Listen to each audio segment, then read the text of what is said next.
Hello, everybody. I hope you're having a good night or day, possibly.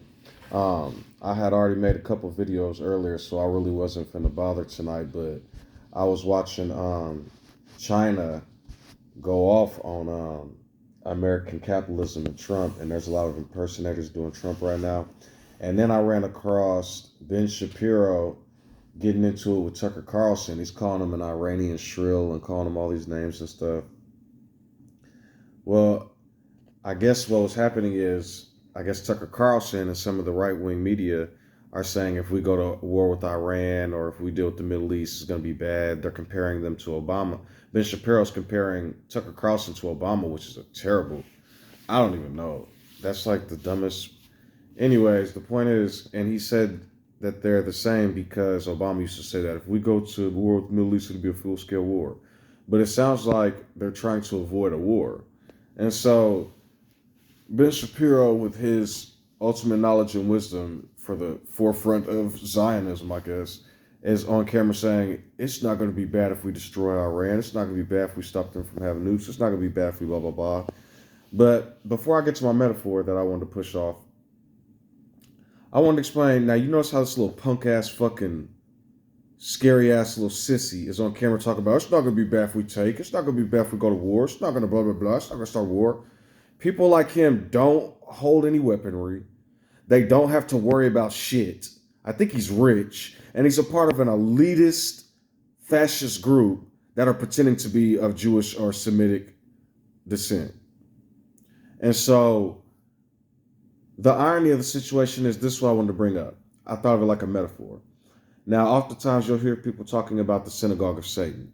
And from what I've explained in recent history, Europe has been satanic and psychotic in terms of religion and religious beliefs and all this weird stuff. A buddy of mine just commented, talking about, he was giving some really good analogies, talking about how like the censors and connected to the chain and forever burning in the church, just bringing up imagery and ideologies, talking about how these people manipulate people.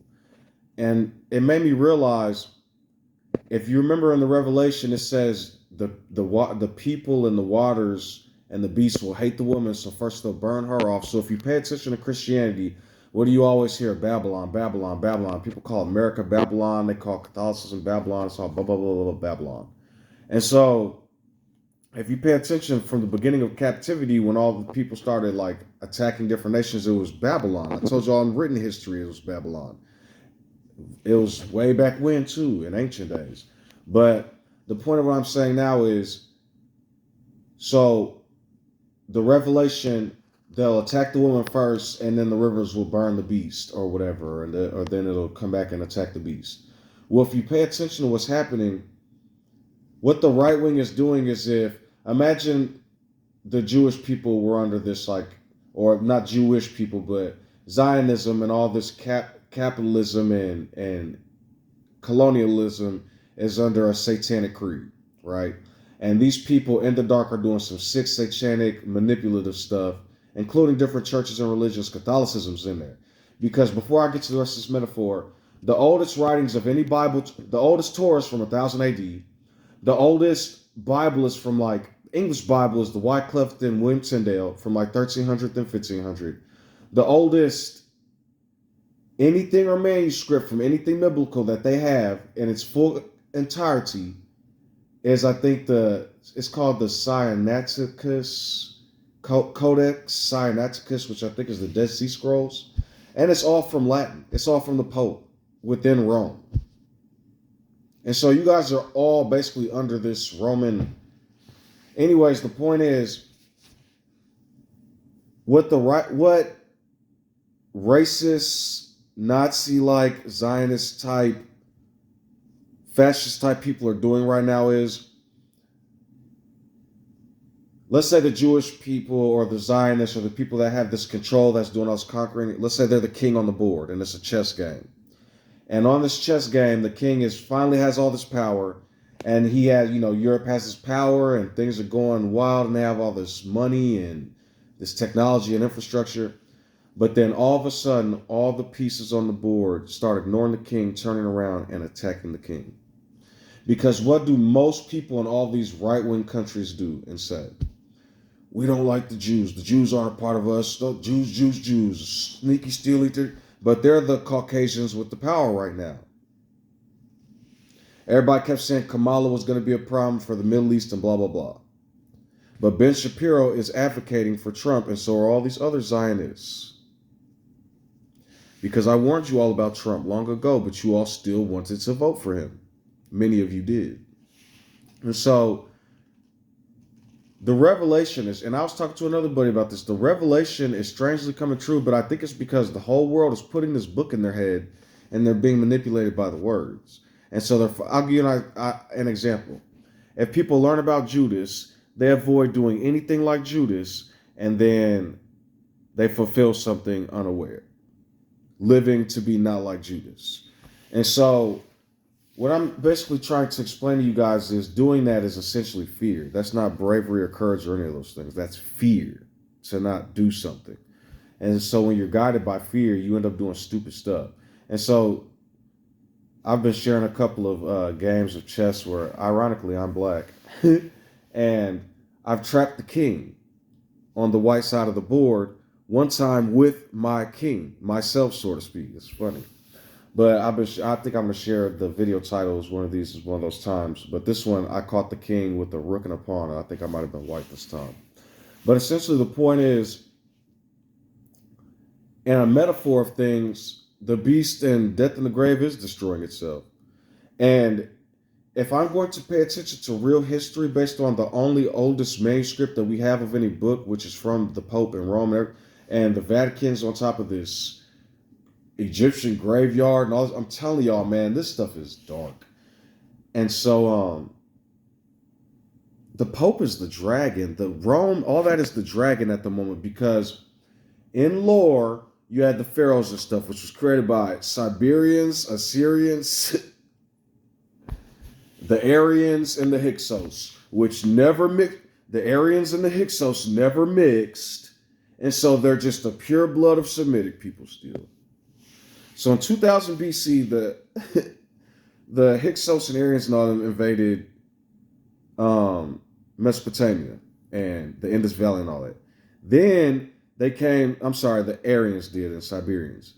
Then they came up and took over Canaan. When they did that, they then went into Egypt in the 1900s BC and took that over, tried to take it over. In the 1500s, another man came and cut all that out. When he did that, he created something called the Pharaoh because he needed ultimate power to change people's hearts. Well, people after him became like dragons. It was basically, I'm the king, I'm the god, every human is about to do what I say or else. Well, then, outside of whatever was happening with those people that created that, those Semitic type peoples, there was no pharaohs in Africa, and Kemet and Kush and all that. I can only say this so many times. So then you would have, I told you about how Babylon attacked, then Persia, then now I told you about the Assyrians and all that. That's ancient. But then later on you would have Babylon, Persia, Greece, and Rome, right? Those four nations all mixed into this some type of book of religion. And when they mixed into that book of religion, they came up with their own, they created Torahs and stuff. Now, this is all in written history based on what I had. The oldest form of this book that we have, and the beast that was almost destroyed, was Rome. When that nation was almost destroyed, it was resurrected through Catholicism and the Byzantine. They spread throughout the world. Then later on, another branch of this religion, which further gave and I'm sorry about what I was saying. Jesus isn't I am a gracious pig. Ye, which is symbolic for Yahweh, would just be I am. So you're saying I am a pig, not even gracious, which is interesting with all the metaphors that the gracious pig gave off. Taking a man's story and then creating an idol out of it. So then, even more interesting, the man that created the first English Bible name was John Wycliffe. Then William. Told you, everything in this world is a manifestation of my name. I don't know why I feel like saying that so much, but based on what I'm saying, the biggest names are John, Juan, Giovanni, Yahweh. I'm just Jehovah. I'm telling y'all. I don't know what's exactly happening, but follow along. At least I'm truthful. Who else is going to tell you the truth like that? So, essentially, Rome, the Codex Sinaiticus is another form of this religion that was branched out. Once it got to the Protestants, and even if you look at Islam, I researched Muhammad and stuff, and I'm not saying I'm going to worship this dude or want anything to do with Islam. But what I'm saying is, if I had a choice of things, I'd be in Islam before Catholicism. But because of the violence of Islam, I'd rather be in certain parts of Christianity that don't annoy the fuck out of me versus being in Islam. Because I don't throwing gays and atheists off the roof is insanity. So essentially what I'm telling y'all is the beast with two horns outside of that book manifested in real time to me would be the Catholics and Protestants, because they warred throughout the Middle East and spread and gave life to this pig-like buffoonery, this beast. Now, something else I want to tell you guys. If you pay attention, I told you mean armor spread all throughout Babylon and the Indus and Canaan long before Syria and all that stuff. It was like 3100 BC or something like that, ancient times. And this was about 900 years after Atum, or about the language of Giaz and all this introduction to ancient stuff, to the current time frame of the last 7,000 years. And so, I'm going to give you an example real quick. When we talk about centuries, they'll say this is the 21st century because it's only 2000 blah, blah, blah, but it's leading to the 21st century. So when I say this is the seventh day, it's 6,000 plus, but understand what I'm saying. This is the last 1,000 years to this whatever which they got from Kemet in ancient Africa. The point is, and explaining Atum some more, which I try to get some logic about this, they had a lunar calendar. And so essentially what you're looking at will be 12 months or 10 months. And the Egyptians or the Kemet was the ones with the 12s. All this 10 and stuff.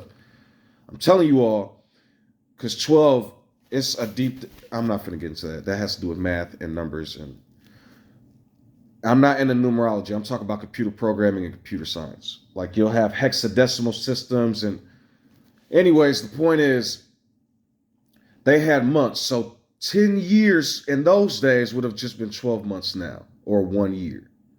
Also, the Atum prophecy or Adam prophecy, when dealing with the day, is saying that it would have lasted for 1,000 years, but it only lasted for 950 years, or however many. I don't know. I'm just giving you all logic to the best of my ability. But back to the point of these beasts. So when it talks about the mark and stuff like that, there are certain names and religious teachings that people give me. I'll give an example like Brahma or Vishnu and stuff like that. You'd be surprised at how many people still are into that. When I look up Vishnu and the cow and all that, in ancient Africa, they had reverence to nature. They had something called Natu. That's where they get the word nature. So what they did was, when they spread throughout to the world, a lot of those people were heathens and psychopaths and murdering.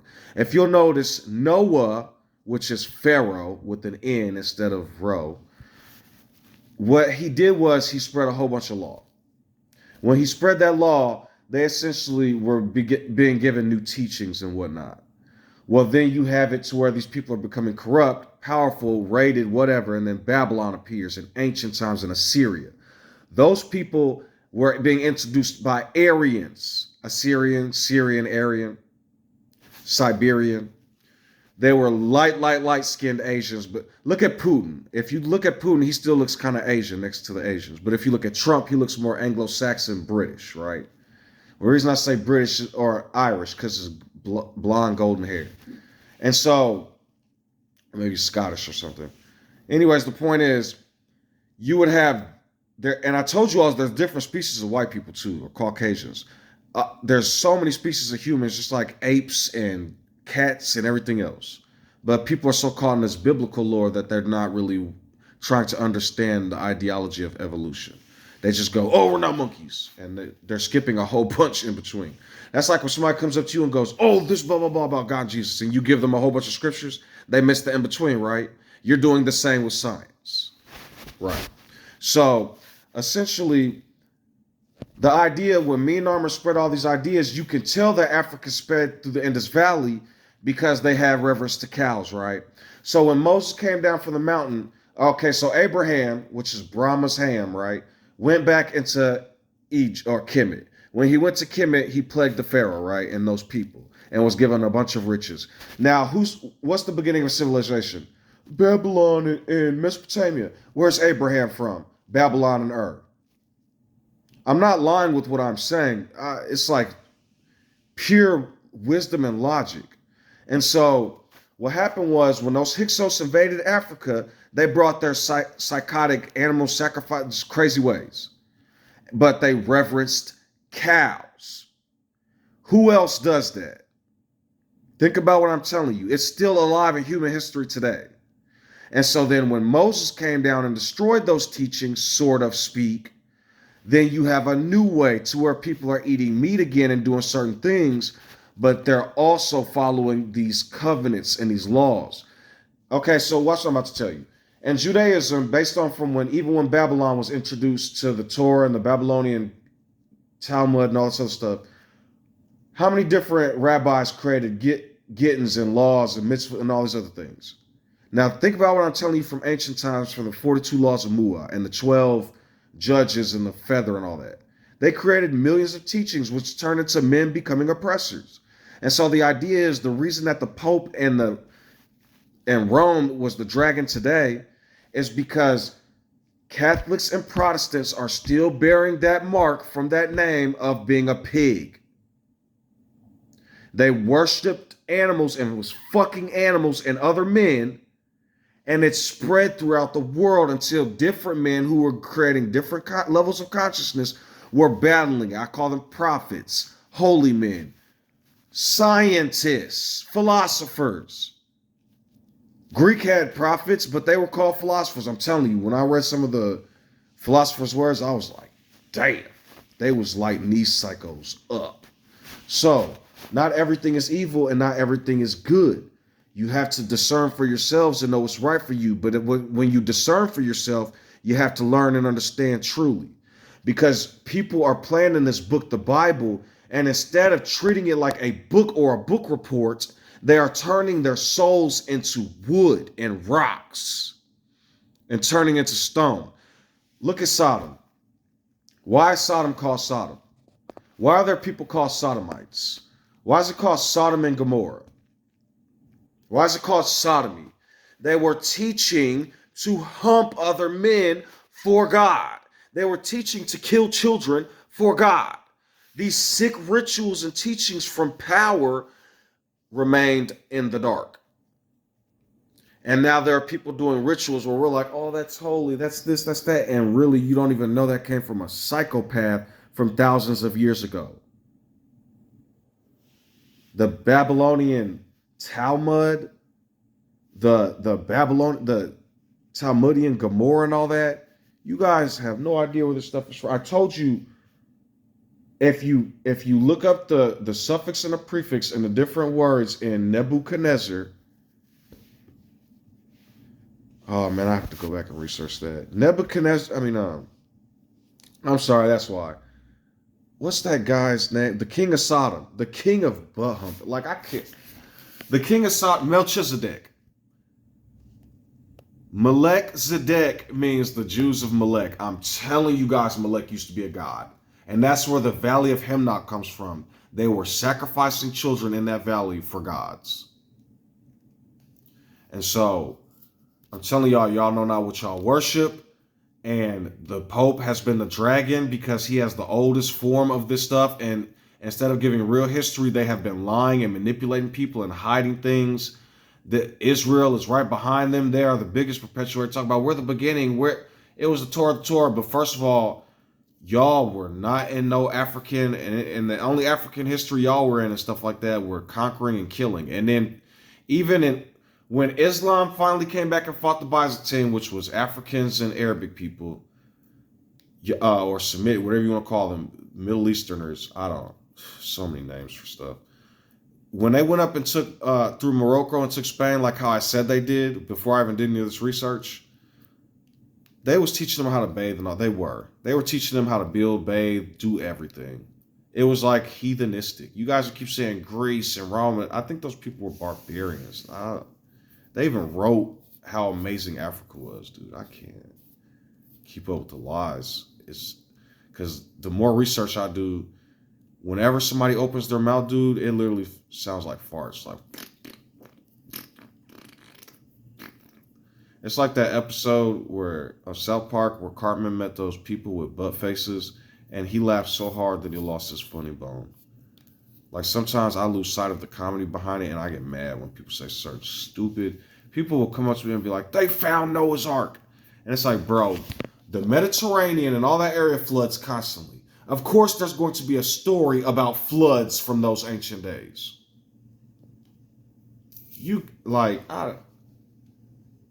Okay, so, and then I just seen recently, this one had me, Trump created an AI picture of him in a Pope's uniform doing all this, saying it would be nice for him to be the next Pope. I told you, power don't end. He's got the United States and everything he needs. Now he wants to be the Pope. Now he wants to be over there in Israel dictating. Now he wants to, it just don't end.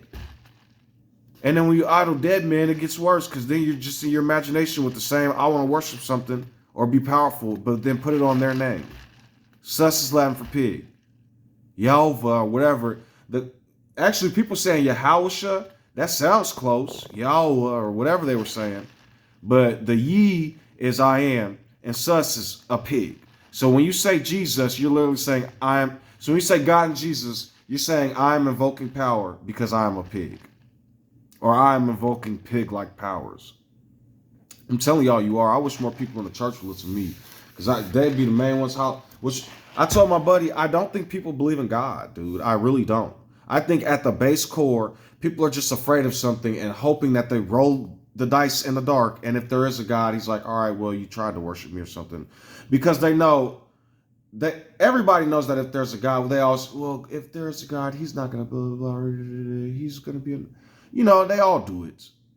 So then whatever you're worshiping that's subservient, you're just like rolling dice. You're like, please, if he is subservient and angry, I did right. But if not, and he's the ultimate cool, then he doesn't care anyway and I'm safe. It's like a bunch of pussies. Little pussy. You little gracious pig, you little pussy. I'm sorry, you little pig pussy. Now watch this get struck as the Jews get on camera and say they should strike and bomb Israel and destroy Iran and shit. And what I further don't understand, why do you all constantly call China evil if you need them so much to trade and everything else? This person's evil, but I'm going to do deals with them all the time. It's like a fucking idiot. Every newscaster whose dumbass face is plastered all over the TV, China, China, China, Russia, China, China. We got to get all their energy deals and we need their products, but they're evil. You sound like a fucking idiot. And I'm happy with what everybody's doing, gathering around, trying to build up Ibrahim Troy and Burkina Faso. You saw what happened to this African-American shrill this general that opened his mouth and wanted to listen to Massa and go, oh, Massa, yes, I'll listen. I'm going to go after Ibrahim Troy. Now look what happened to him. They calling for him to resign. Y'all better wake up and pay attention. The lamb will not be slaughtered anymore, and who I am will never be mocked. Because your fun today is my last laugh tomorrow, buddy. Okay, so I started thinking about the whole idea of Titus and Vespasian and why Vespasian would be so into Jewish culture and Yehohanan and why he halted on the attack and sent his son instead, and why he cherished the man Yochanan ben Zakkai, as they call him in Jewish lore. But as I was piecing it all together, I started looking into Antipas. But when I was looking into Antipas, I wasn't looking into like the king or whatever. I was looking into the guy that was martyred. So I thought about it and I started thinking about so I typed his name in, but then Herod popped up. So I typed in Herod Antipas. And when I typed in Herod Antipas, it said he was a ruler in Judea or whatever, around that area. So then I'm like, okay, do some of these people have similar names? What's going on? Well, at that point, I'm like, this could lead to some confusion. So I started to look into who were the major kings at the time. So what I did was I looked up Vespasian. I looked up when he attacked Jerusalem or whatever. And then I looked up who were the kings involved and who was the king at the time. So when I thought about why maybe this man was executed and why these people were revolting, what I did was I first looked up when was the Jewish revolt? When did it start? and it said around like 66 AD, around that time between 66 AD and 73 AD. So what I did was I was like, okay, who was in power during the Jewish revolt in Rome? And when I looked it up, I got Nero. But when I looked up Nero, something interesting popped up. They talked about how brutal he was with executions. They said this dude had executed a couple of his people. Somebody had died, one of his advisors. And then he started executing his rivals, other people. They said he was brutal in history. So I looked up how many people did Nero kill. And it says it's difficult to give an exact number of people Nero killed, as a historical accounts portray him as cruel and ruthless ruler who may have been responsible for deaths of several individuals, including family members and those connected to him. However, while accusations of his involvement in the Great Fire of Rome and the persecution of Christians are widespread, modern research suggests these accounts may be exaggerated. Now, the reason why I'm going to explain these may be exaggerated is because there wouldn't have been Christians at the time. There wouldn't have been Christians or Catholics or none of that.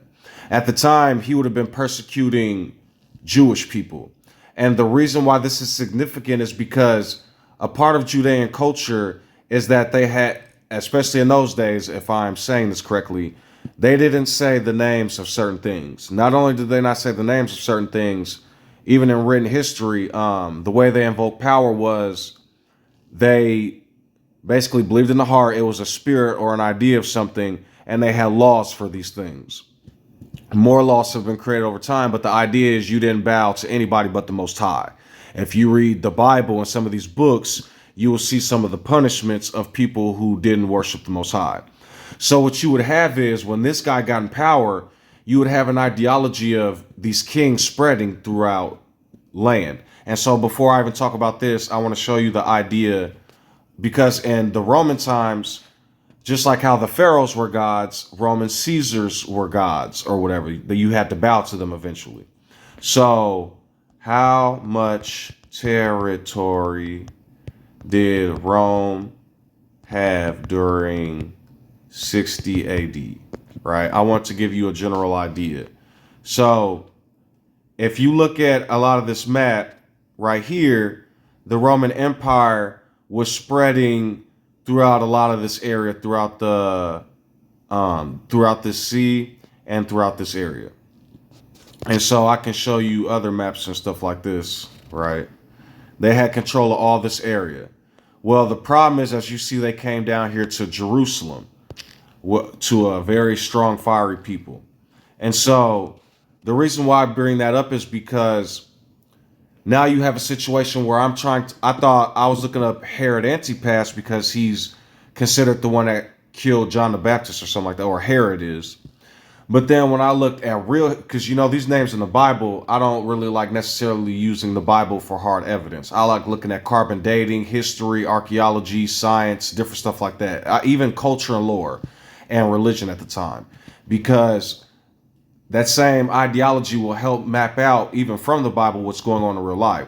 And so if you pay attention, Nero is brutally violent. I guess apparently he's accused of killing family members, all types of people, right? So then what I did was I looked up who was king before Nero.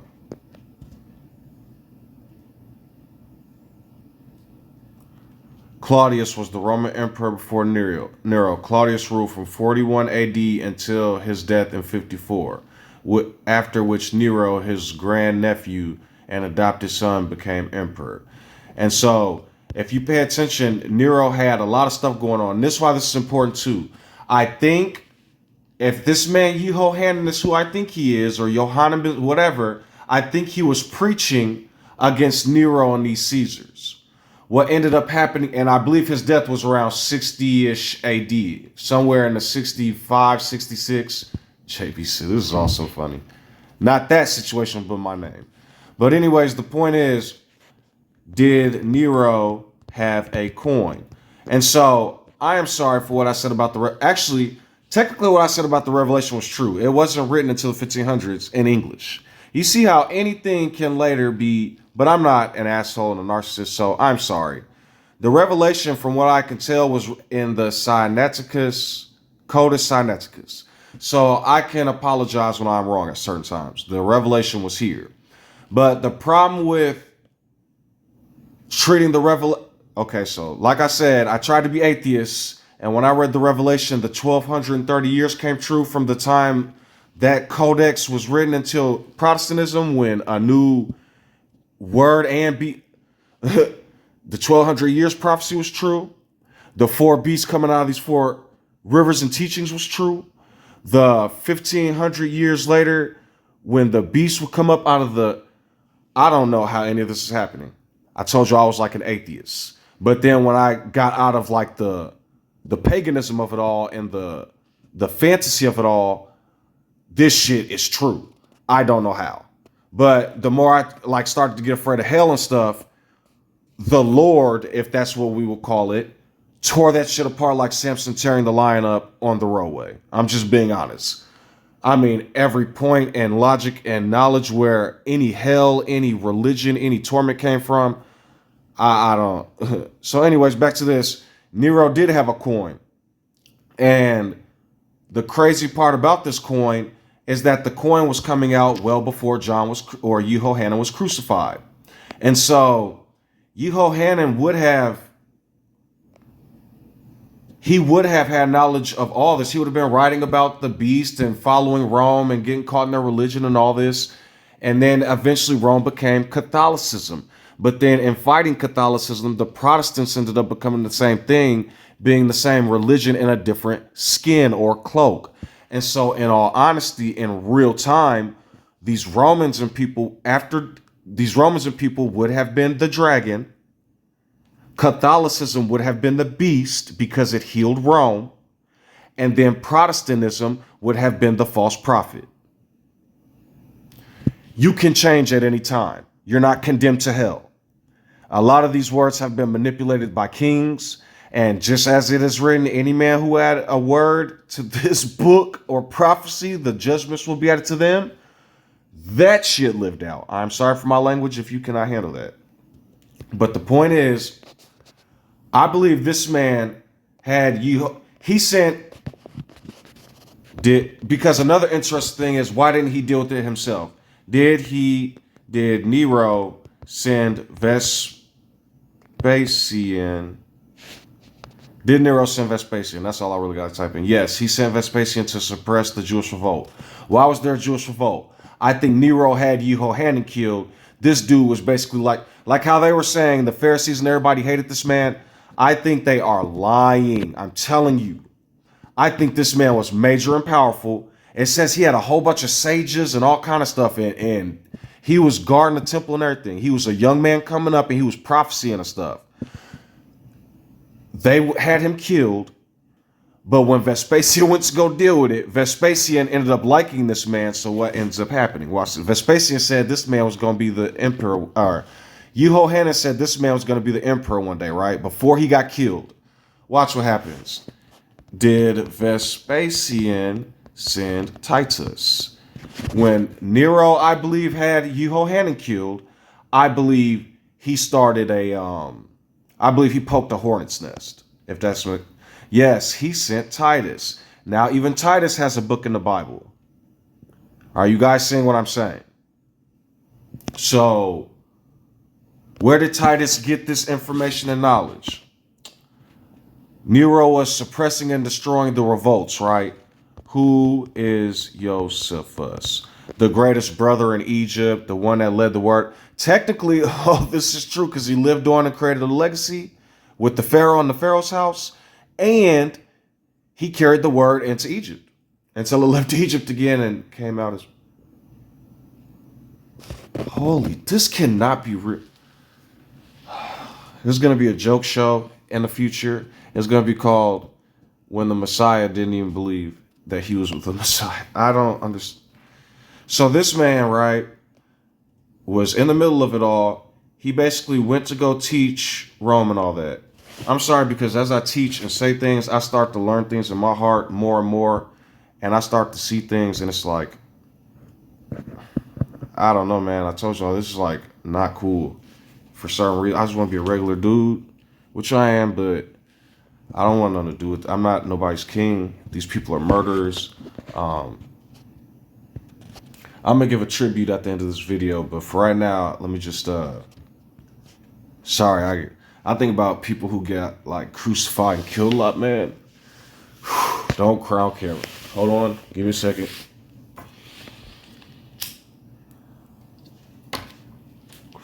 All right.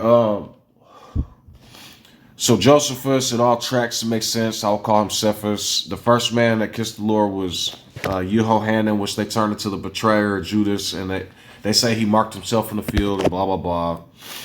But they basically use seductive words to call the righteous one a traitor and the one who sold out the first pope and king. So, who is Hanan ben Zekkai? And this took a lot of research and I want to say prayer, but just, constant being serious about something and sober-mindedness. So this guy looks same time, 30 BC, 9. They're just playing with words and names and dates. They don't really know, but he was the one that talked to Vespasian from the Jewish standpoint, or Slavic, or Khazarian, whatever it is, Siberian. He is accredited with saving rabbinic Judaism. So, right? So the savior, right? He supposedly said that he would give himself up and be crucified. And even in written history, it says that whatever this man did, it wasn't like he resisted. You know what I'm saying? But it says his family was found in his tomb too, and his followers. But this man, because his sacrifice, they didn't kill all the people. If you read the Jewish history, they let a lot of people go, and a lot of people got to live. And so when I say somebody's a savior, this dude's the fucking GOAT. Like, this dude is the truth. It reminds me of Martin Luther King Jr. After him getting blasted for talking about love, you know what I'm saying? Then people come together and use his name, and then they start to treat each other better. And so the reason why I say they were worshiping this man is because you'll hear something about the Mongol invasion, and you'll hear things like Prester John and stuff like this. They were looking for him centuries after his death because of all the things that he was prophesying. And I said in another video, it wasn't like he was prophesying. I'm sorry. This dude was like the truth, man. I don't know how he was connected to. The same things are happening to me in real time, and I don't know why I made a video about certain things and people, and it came 100% true, and it started to freak me out. And when I went to go try to talk to people about it, they like attacked me in very strange ways, even through psychology and stuff. So I don't have no reason to cry, y'all, man. Prester John is a mystical. They was looking for Jehovah. They kept changing his name throughout time, and because Jehovah translates to John, they idolized the man to the sky and back, the same way the Son of Man went up, right? And so it basically all ties back to this man they have in the museum, and they'll probably never tell the truth to keep calling themselves pigs. But I'm gonna keep trying to talk to as many people as I can. Basically, Nero at the time during this man's death caused the Jewish people to go mad around 66 AD.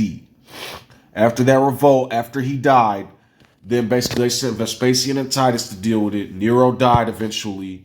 The same man with the description of coins and all types of other stuff. And so basically I found the truth. I found out who Josephus was, basically this Joseph guy who's running around through the word. I found out who Abraham and his people were, Brahma, and then the Hamite, Africa, the Hyksos invasions. I found out all of it. Jumanji, man. So, I'm sorry. I'm just being a little emotional right now. This reminds me of a funny meme. Or whatever, but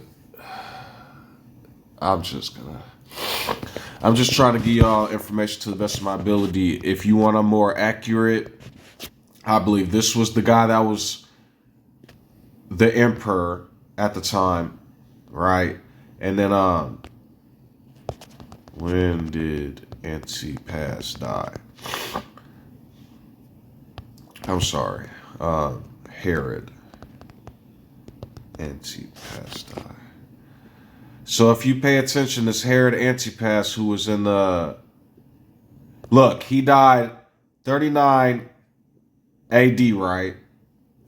I believe this man was opposing the Romans and stuff, and I believe he was getting into Judean culture. It says he even got a new wife.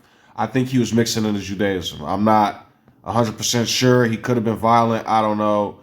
Herodias. But it was written that he took a new wife and had a new people, and he was mixing all in Judea. Well, then he dies at the same time. Then when did Nero become Roman emperor? From 54 to 68, but even more importantly, when was Nero born? 37 AD, December, right after Antipas. Dude, all this December 25th and stuff is Roman culture and lore. They're basically mocking you guys, and people aren't even paying attention. So Jesus' birthday, the guy who killed Yehohanan, is in December, but Yehohanan is the traitor that marked himself in the book, the Judas. Come on, man. So I'm just trying to put y'all on game, bro. Look at his little chunky face. He looks angry. Angry. Puckered up lips and shit. The beginning of Karenism. So, yeah, man, I'm just trying to express this stuff to you all to the best of my ability. You guys are worshiping demons and psychoticness and forsaking your own souls in terms of being just better people and living your lives. A lot of times history is irrelevant because you see what these psychopaths are doing, killing their own family members and stuff. So, telling y'all, wake up.